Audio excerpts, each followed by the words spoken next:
Chris में मेरे प्यारे भाई और बहनों, आप सबों को मेरा प्यार भरा जय यीशु।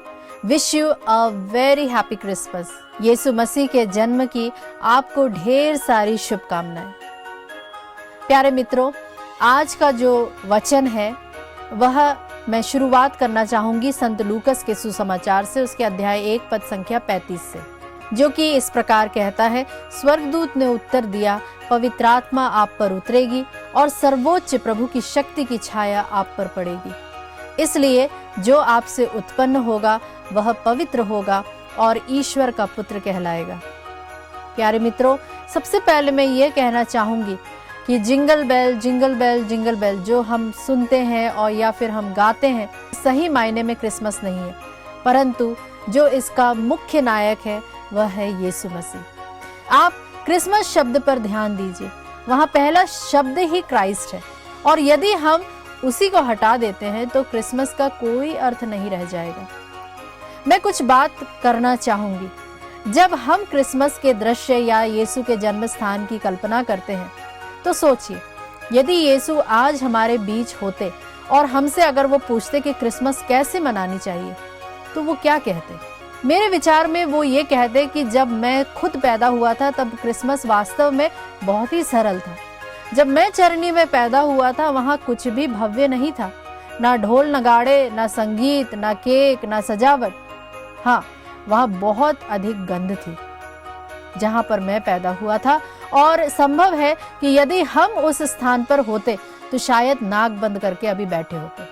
प्यारे मित्रों, क्या ऐसा नहीं होता कि जब हम दूसरे घरों की सजावट देखते हैं तो हमें लगता है कि अरे यह कितना सुंदर है, और हमने इतने बड़े पैमाने पर नहीं सजाया। यदि सामने वाले के घर में एक तारा लगा होगा तो हम कोशिश करेंगे कि हम 2 या उससे अधिक लगाने की पूरी कोशिश रहेगी। प्यारे मित्रों, यदि आपके पास उतने पैसे नहीं हैं या आपकी अपनी कई परेशानियां हैं और फिर भी आप छोटे पैमाने पर भी क्रिसमस मना पा रहे हैं, तो वह भी क्रिसमस है। प्यारे मित्रों, मैं यह नहीं कहती कि क्रिसमस पर हमें सजाना नहीं चाहिए, लेकिन यह भी ध्यान रखना है कि हम नाचते हैं, गाते हैं, लाइटिंग करते हैं और जितना हो सके उतना भव्य रूप से सेलिब्रेट करते हैं। परंतु इन सब के बीच हमें यह अवश्य याद रखना है कि हम किसके लिए क्रिसमस मना रहे हैं और क्या इन सब के केंद्र में वास्तव में यीशु है या नहीं। मेरे प्यारे भाइयों, मेरी प्यारी बहनों, जब हम कैरल्स गाते हैं तो वह यीशु के नाम की महिमा के लिए होना चाहिए। जब हम कोई भी एक्ट आउट करते हैं, ड्रामा या कोई भी प्रस्तुति देते हैं, तो वह भी यीशु की महिमा को और बढ़ाना चाहिए। होने दीजिए कि इस बार हमारा केंद्र लाइटिंग, बलून्स, केक, घर की सफाई, पेंटिंग और खाने पीने से बढ़कर यह हो, लोग हमारे माध्यम से उस यीशु को जानने पाए। Let us celebrate Jesus, not just Christmas. केवल चरनी में उसका जन्म ही क्रिसमस नहीं है, उसका हमारे दिलों में जन्म लेना ही सच्चा क्रिसमस है, सच्चा उत्सव है। मैं आप में से प्रत्येक को, जो मुझे इस समय देख रहे हैं, दिल से हैप्पी क्रिसमस कहना चाहती हूँ। आप सभी के और मेरे दिल में जन्मे यीशु का उत्सव हम योग्य रीति से मना पाएं। मैं आशा करती हूँ कि इन 25 दिनों की इस यात्रा में हमने बहुत सी बातें सीखी और हमने बहुत कुछ जाना, और बालक यीशु के लिए हमने एक सही, पवित्र और सुंदर गौशाला यानी कि अपने दिल को हमने तैयार किया। उम्मीद करती हूँ कि यह सफर यहाँ समाप्त नहीं होता, बल्कि यहाँ से हमारी सच्ची यात्रा शुरू होती है। आप सबों को आगे के दिनों की ढेर सारी शुभकामनाएं और नव वर्ष की हार्दिक मंगल कामनाएं। आज हम इस सुंदर कार्यक्रम मुंतजिर के अंतिम पड़ाव पर आ चुके हैं, जिसे हमने 1 दिसंबर को आरंभ किया था।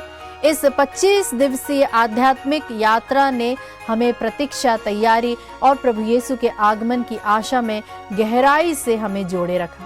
प्यारे मित्रों, आज का जो सबसे सुंदर प्रतीक है वह हम लेंगे इम्मानुएल, जिसका अर्थ है ईश्वर हमारे साथ है। प्रभु का वचन सन्मति का सुसमाचार अध्याय 1 पद संख्या 23 में कहता है, देखो एक कुंवारी गर्भवती होगी और पुत्र प्रसव करेगी और उसका नाम इम्मानुएल रखा जाएगा, जिसका अर्थ है ईश्वर हमारे साथ है। प्यारे मित्रों, यश्य के धड़ से एक टहनी निकलेगी, उसकी जड़ से एक अंकुर फूटेगा, जिसे हम पढ़ते हैं इसाया नबी अध्याय 11 पद संख्या 1 में। इन सभी दिनों में हमने यिशै के धड़ से एक टहनी को बढ़ते हुए हम देखते आ रहे थे। पहले दिन वह खाली था और आज 25वें दिन वह पूरी तरह से सुंदर, सार्थक और जीवंत हो चुका है। 25 क्रिसमस प्रतीकों के साथ और सबसे महत्वपूर्ण चरनी में बालक यीशु के साथ। मैं आशा करती हूँ कि इस कार्यक्रम से आप सभी को आध्यात्मिक उन्नति प्राप्त हुई है। यदि आप इसे कभी भी दोबारा सुनना चाहते हैं, देखना चाहते हैं, तो आत्मदर्शन प्लेलिस्ट के मुंतजिर फोल्डर में जाकर आप सभी एपिसोड्स फिर से सुन सकते हैं। यह कार्यक्रम आप सभी को आत्मिक रूप से उन्नति प्रदान करे। आपको और आपके चाहने वालों को आप इसे जरूर शेयर करें। यीशु का प्रेम, शांति और आनंद आपके परिवार में सदैव बना रहे। आप सभी को एक पवित्र और आनंदमय क्रिसमस तथा नव वर्ष की हार्दिक शुभकामनाएं। इम्मानुएल, यीशु हमारे साथ है।